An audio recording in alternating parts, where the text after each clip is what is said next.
जब मैं घर पर अकेला था, अनुच्छेद लेखन। घर वो जगह होती है जहां हम खुद को सुरक्षित महसूस करते हैं, लेकिन जब वही घर खाली हो जाए, जब चारों तरफ सन्नाटा छा जाए, तो मन अजीब सा हो जाता है। ऐसा ही मेरे साथ हुआ था जब मैं एक बार घर पर अकेला था। मम्मी पापा किसी काम से बाहर गए थे और मैं घर पर अकेला रह गया था। शुरू में तो मुझे बहुत मजा आ रहा था। मैंने मनपसंद गाने सुने, वीडियो गेम खेले और घर में जमकर शोर मचाया। लेकिन जैसे जैसे समय बीतता गया, मुझे एक अजीब सा अकेलापन महसूस होने लगा। घर की हर चीज मुझे मम्मी पापा की याद दिला रही थी। खाली कुर्सियां, घड़ी की टिक टिक और वो सन्नाटा जो घर में पसरा हुआ था, सब कुछ मुझे अकेला महसूस करा रहा था। मैंने टीवी चालू किया, लेकिन मन किसी और ही जगह था।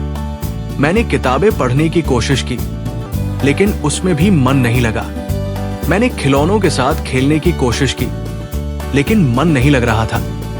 मुझे ऐसा लग रहा था जैसे मैं किसी खाली कमरे में अकेले घूम रहा हूं। धीरे धीरे डर भी लगने लगा। अंधेरे कमरे में अकेले रहना मुश्किल हो रहा था।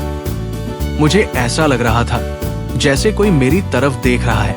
मैंने रोशनी जला रखी थी और दरवाजे खिड़कियां बंद कर ली थी, फिर भी मुझे डर लग रहा था।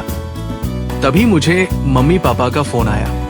उन्होंने मुझसे पूछा कि मैं कैसा हूं। मैंने उनसे कहा कि मैं ठीक हूं, लेकिन असल में मैं बहुत डरा हुआ था। मैंने उनसे जल्दी घर आने के लिए कहा। जब मम्मी पापा घर आए तो मैंने उन्हें अपनी बाहों में भर लिया। मुझे लगा कि अब मैं सुरक्षित हूं। उस दिन मैंने सीखा कि अकेलापन कितना बुरा होता है।